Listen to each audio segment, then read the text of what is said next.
माता की जय। आज मैं उस टॉपिक को लेकर आप लोगों के सामने प्रस्तुत हूं जिस टॉपिक से आज पूरी दुनिया परेशान है। वो टॉपिक क्या है? आज हमारे पास हर चीज है, धन है, संपत्ति है, घर है, रोटी है, कपड़ा है, मकान है, परंतु स्वास्थ्य ही नहीं है। तो अगर स्वास्थ्य नहीं है तो ये सारा चीज बेकार है हमारे पाठक गणों। तो मैं बताना चाहता हूं कि आज मेरा टॉपिक है रक्तचाप, ब्लड प्रेशर। ये है क्या?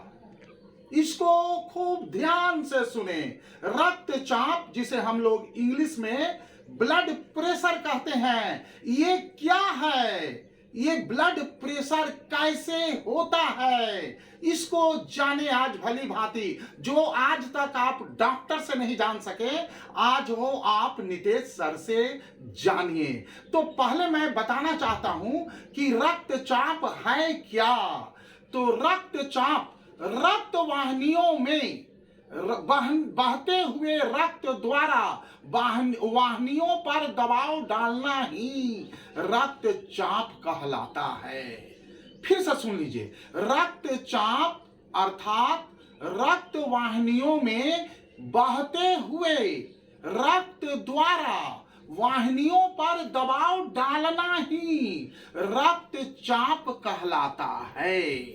तो आगे मैं बताना चाहता हूं कि हम लोग इतना ही जानते हैं कि डॉक्टर साहेब मेरा ब्लड प्रेशर देखिए तो, बीपी देखिए तो, और डॉक्टर साहेब आपको बता देते हैं कि भाई आपका ब्लड प्रेशर जो है ना 160/100 है।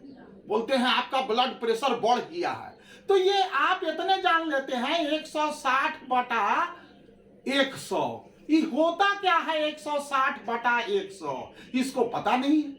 लेकिन मैं आपको यह बता दूं कि एक स्वस्थ मनुष्य का सामान्य दाब होता है रक्त का 120/80।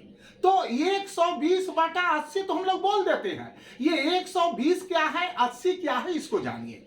120 जो है वो मिलीमीटर में मापा जाता है। रक्त दाब का ये इकाई है 120 मिलीमीटर। ये ऊपर वाला है और नीचे वाला है 80 मिलीमीटर। यानी मिलीमीटर जो है ये रक्त दाब उसी इकाई में मापा जाता है। जैसे भार को आप मापते हो किलो में, उसी प्रकार अब हम लोग जानेंगे कि ये जो रक्त दाब जो है, ब्लड प्रेशर की जो बीमारी है, ये क्यों होता है। अब इसको जान लीजिए। हमारे शरीर में जो ब्लड है ना, वो दो भागों से बनता है। एक भाग है प्लाज्मा और दूसरा भाग है ब्लड सेल्स।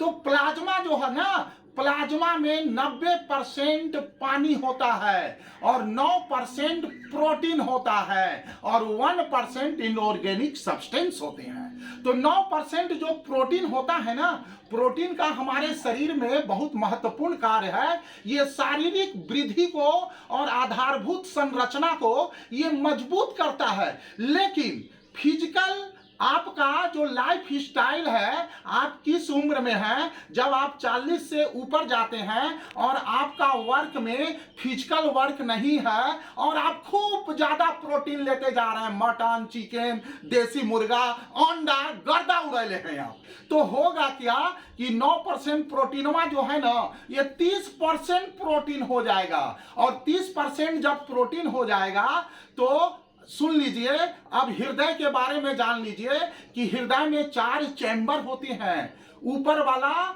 एक तरफ होता है, दाहिना तरफ ऊपर वाला आलिंद, नीचे वाला निलय, और बायां तरफ भी ऊपर में आलिंद होता है, नीचे में निलय होता है। तो हमारे शरीर में हृदय से जब बायां निलय संकुचित होकर फेफड़ा से ब्लड लेकर धमनी के द्वारा शरीर के पूरे भागों में रक्त को भेजता है, उस समय सामान्य दाब होना चाहिए 120। और अब क्या होता है, जब रक्त शरीर के पूरे भागों में पहुंच जाता है तो सीरा का कार्य है शरीर के विभिन्न भागों से रक्त को फिर दाहिने आलिंद में लाना। तो सीरा के द्वारा जब रक्त शरीर में आता है तो उस समय जो माप होता है उसको बोला जाता है 80। जो स्वस्थ मनुष्य का सामान्य दाब होता है 80, इसको हम लोग हिंदी में बोलते हैं अनुशिथिलक पाठ्यांक, अंग्रेजी में बोलते हैं डायालोस्टिक,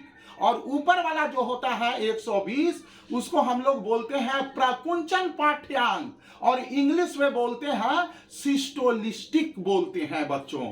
तो ये जो होता है, अब क्या होता है जब हमारे शरीर में प्रोटीन की मात्रा 30% हो जाता है तो भेन से जब ब्लड जो है ना दाहिना आलिंद में आता है तो उस समय उसका प्रेशर कम हो जाता है, क्योंकि ब्लड जो है ना मैदानी भाग में, आप लोग भूगोल में पढ़े हैं कि मैदानी भाग में मलबा जमा होने लगता है, तो ज्यादा प्रोटीन जो होता है ना वो भेन में किनारे किनारे जो रक्त वाहिनी होता है उसमें जमा होने लगता है, और रस्तियां जो है ना बहुत कम हो जाता है, ब्लड आराम से नहीं बहने सकता है। तो इससे क्या होता है कि हृदय को बहुत ज्यादा ताकत लगाना पड़ता है ब्लड को पंपिंग करने के लिए। तो वहां होता है ना रक्त दाब वही 120 से 160 170 हो जाता है। समझे हमारे पाठकगण, रक्त दाब बढ़ने का सबसे मूल कारण है सीरा की वाहिनियों में प्रोटीन का जमा हो जाना। तो हमारे पाठकगण, आपका फिजिकल वर्क, आपका लाइफ स्टाइल जिस प्रकार का है उसी तरह आप प्रतिदिन प्रोटीन को ग्रहण करें तो कभी भी आपको रक्त दाब नहीं होगा। बहुत बहुत धन्यवाद। भारत माता की जय।